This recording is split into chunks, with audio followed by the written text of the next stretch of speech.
Незадоволството на работниците се поголемо, сметките на функционерите се подебели, револтирани граѓани на улица погласни од било кога, властите во удобни фотели најтивки до сега.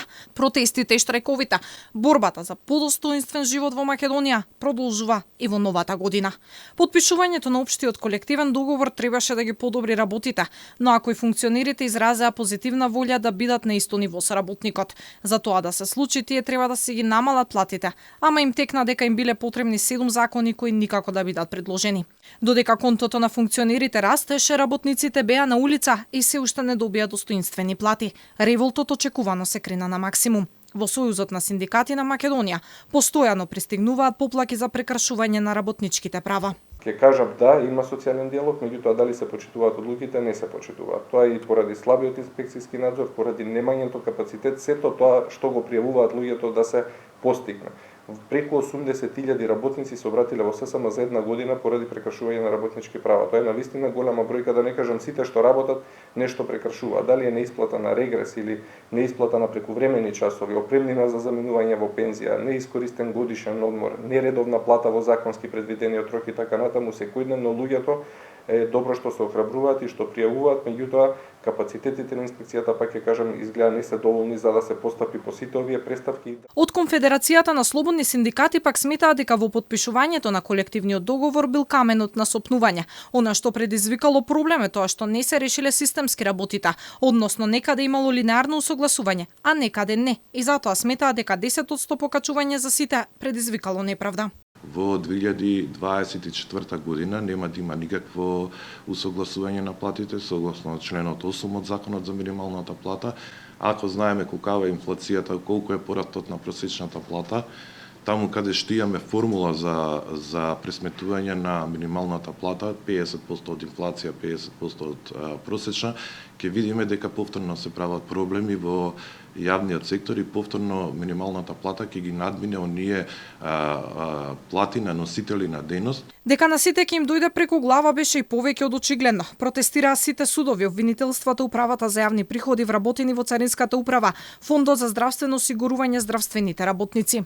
На администрацијата во судскиот совет им беа укинати додатоците за плата од март годинава поради покачените плати на судиите. За прв пат откако е основана институцијата, на протест излегоа и вработените од народниот правобранител. Револтот на административците кулминираше откако вице-премиерот Фатмир Битики порача дека не било проблем да се зголемат плати, ама граѓаните не добивале соодветни услуги.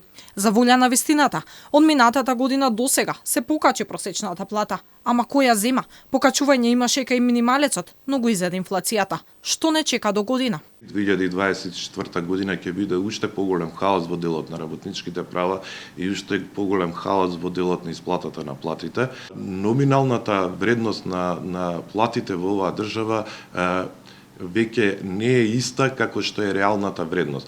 Затоа што реалната вредност на парите кои што ги зима работникот во оваа држава се многу обезвреднети и едноставно затоа и се случуваат тие протести и луѓето не можат да го свржат крајот со крајот.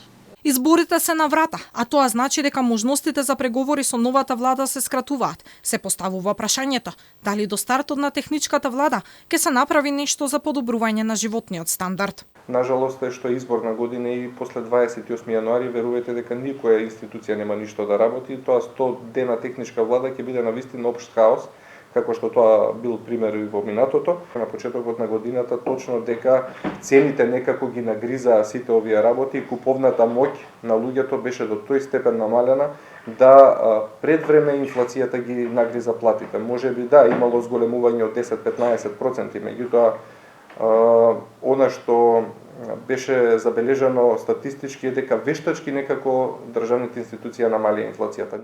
2023 ја почнавме со криза и барајќи начин како да се излезе од истата. За 2024 дури и борците за работнички права кои имаат спротиставени ставови се согласуваат. Нема да биде лесно и многу е веројатно дека нема да биде подобро. Сликата ројот незадоволни граѓани ќе продолжиме да ја гледаме по улиците се додека навистина не се слушне и не се испочитува гласот на работникот.